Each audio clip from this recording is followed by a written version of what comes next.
Hello મિત્રો, આજે આપણે ધોરણ 8 નો સ્વાધ્યાય 11.1 નો દાખલા નંબર 4 થી આપણે ચાલુ કરીએ. પ્રશ્ન 4. ઠંડા પીણા બનાવતી એક ફેક્ટરીમાં એક યંત્ર 6 કલાકમાં 840 બોટલ ભરે છે. તો આ યંત્ર 5 કલાકમાં કેટલી બોટલ ભરશે? તો મિત્રો અહીંયા શું કીધું કે 6 કલાકમાં 840 બોટલ ભરે, તો 5 કલાકમાં કેટલી? આપણે સરળતા ખાતર આપણે કોષ્ટક બનાવી નાખશું. અહીં ઉપર લખશું આપણે સમય. આ સમય છે નો બોટલ ભરવા માટે લાગતો સમય અને છેદમાં બોટલની સંખ્યા. હવે 6 કલાક કેટલી બોટલ ભરાય? 840. 5 કલાકમાં કેટલી બોટલ ભરાય આપણે ગોતવાનું. તો આપણે આને શું કહી દઈશું? x1, આને શું કહી દઈશું? x2, આ y1 અને આ y2. હવે જેવું આપણે લખતા હતા, x1 ના છેદમાં y1 બરાબર x2 ના છેદમાં y2. હવે x1 ની જગ્યાએ શું લખશું? 6, y1 ની જગ્યાએ 840 બરાબર x2 એટલે 5, y2 આપણે શોધવાનું છે. હવે આ બંનેનો ક્રોસ ગુણાકાર, તો 6 ગુણ્યા y2, 6 ગુણ્યા y2. હવે આ બંનેનો ક્રોસ ગુણાકાર 840 ગુણ્યા 5 બરાબર. હવે y2 સાથે 6 ગુણાકારમાં છે, એ ક્યાં જશે? ભાગાકારમાં. તો શું થશે? y2 બરાબર 840 ગુણ્યા 5 છેદમાં કેટલા થઈ ગયા? 6 થઈ ગયા. હવે આપણે આના છેદ ઉડાડશું. હવે 84 ની જગ્યાએ શું લખશું આપણે? 14 ગુણ્યા 6. આ શૂન્ય એમ નામ રહેશે, તો 6 6 કટ થઈ ગયા. હવે ઉપર શું વધ્યું? 140 ગુણ્યા 5. y2 બરાબર 140 ગુણ્યા 5. હવે 14 5 70 અને 1 0, તો શું આવશે? આ બંનેનો ગુણાકાર 700. તો અહીંયા શું આવશે? y2 બરાબર 700. તો શું લખશું આપણે? તેથી યંત્ર 5 કલાકમાં 700 બોટલ ભરશે. કેટલી બોટલ ભરશે? 700 બોટલ. પ્રશ્ન નંબર 5. એક જીવાણુ બેક્ટેરિયાના ક્ષેત્રને 50,000 ગણું મોટું કરતા તેની લંબાઈ 5 સેમી થાય છે, જે આકૃતિમાં બતાવે છે. તો જીવાણુની વાસ્તવિક લંબાઈ કેટલી? વાસ્તવિક લંબાઈ એટલે આપણે શું ગણવાની? 1 ગણવાની. જો આ ક્ષેત્રને 20,000 ગણું મોટું કરવામાં આવે તો તેની લંબાઈ શોધો. હવે જો પહેલા શું કરશું આપણે? અહીંયા લંબાઈ લખશું. શેની લંબાઈ? જીવાણુની લંબાઈ. એમાં શું લખશું આપણે? કેટલા ગણું મોટું કરતા? ગણું મોટું.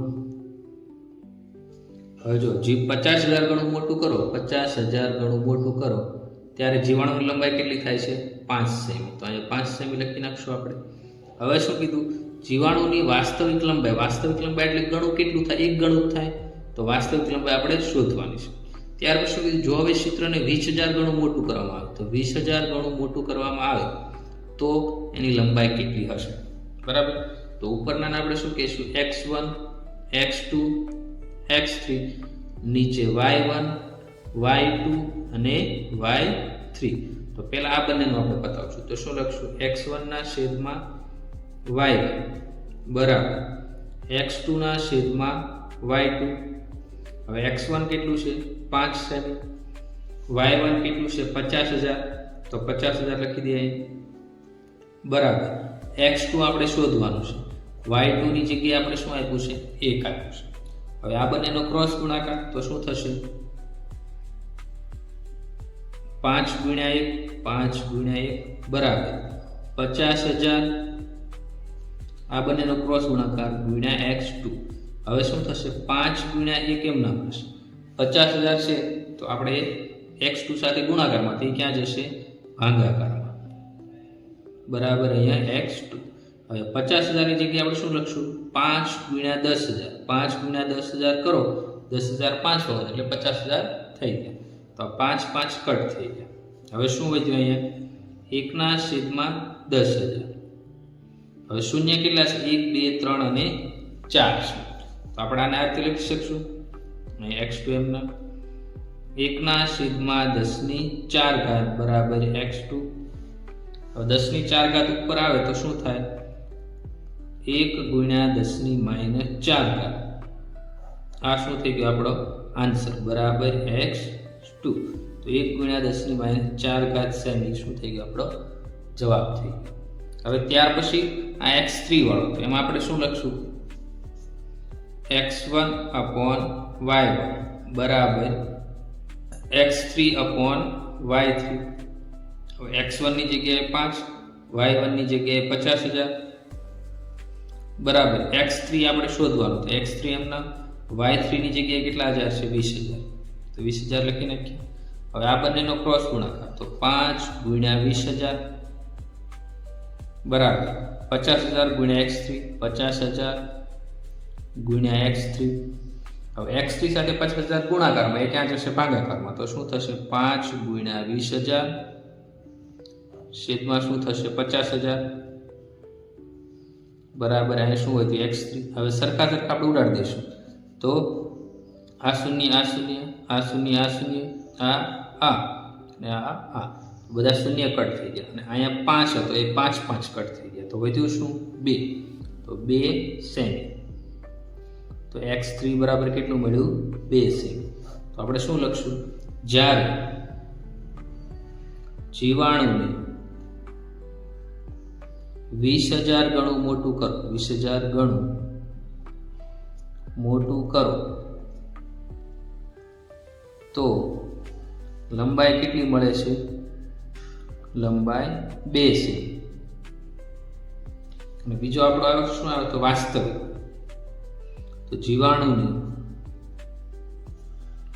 વાસ્તવિક લંબાઈ બરાબર 1 ગુણ્યા 10⁻⁴ સેમી. પ્રશ્ન નંબર 6. એક વહાણની પ્રતિકૃતિમાં તેના કુવા સ્તંભની ઊંચાઈ 9 સેમી છે. કુવા સ્તંભ એટલે છે આ વહાણની આગળ જે શઢ આવે છે ને આપણે શું કહીશું? કુવા સ્તંભ. તો પ્રતિકૃતિ એટલે એક મોડેલમાં તેની ઊંચાઈ કેટલી છે? 9 સેમી છે. વાસ્તવિક વહાણમાં તેની ઊંચાઈ 12 મીટર. વાસ્તવિક વહાણમાં જે આ કુવા સ્તંભ છે એની ઊંચાઈ કેટલી આપી છે? 12 મીટર છે. હવે જો વહાણની લંબાઈ 28 મીટર હોય તો તેની પ્રતિકૃતિની લંબાઈ શોધો. તો હવે અહીંયા આપણે શું લખશું? પ્રતિકૃતિ. પ્રતિકૃતિ અને અહીં શું લખશું? વાસ્તવિક વહાણ. હવે પ્રતિકૃતિને કુવા સ્તંભની લંબાઈ કેટલી આપી છે? 9 સેમી છે. પછી શું કીધું? વાસ્તવિક વહાણમાં એ કેટલી છે? 12 મીટર છે. આગળ કીધું જો વહાણની લંબાઈ 28 મીટર હોય, તો વહાણની લંબાઈ 28 મીટર હોય તો પ્રતિકૃતિની લંબાઈ આપણે શોધવાની. તો અહીંયા x1 કહી દઈશું, અહીંયા x2 કહી દઈશું, અહીંયા y1 કહી દઈશું, અહીંયા y2 કહી દઈશું. હવે જે રીતે આપણે લખતા હતા એવું લખશું ફરી વાર. x1 upon y1 બરાબર x2 upon y2. હવે x1 કેટલું છે આપણું? 9 છે. છેદમાં y1 12 બરાબર x2 આપણે ફાઇન્ડ કરવાનું છે. y2 કેટલું છે? 28 બરાબર.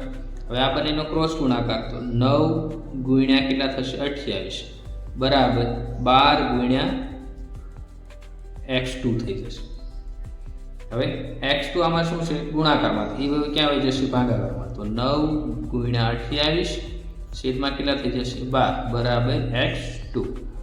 હવે આ 12 ની જગ્યાએ 3 ગુણ્યા 4, 9 ની જગ્યાએ 3 ગુણ્યા 3 લખી શકીએ, અને 28 ની જગ્યાએ 7 ચોકું કેટલા લખી શકશું? 28. હવે સરખા છે કટ થઈ જશે. તો આ 3 કટ થઈ ગયા, આ 3 કટ થઈ ગયા, આ 4 કટ થઈ ગયા, આ 4 કટ થઈ ગયા. વધ્યું શું? અહીંયા 3 અને 7. તો 3 ગુણ્યા 7 બરાબર x2. તો 3 સત્તા 21 બરાબર શું થઈ ગયું?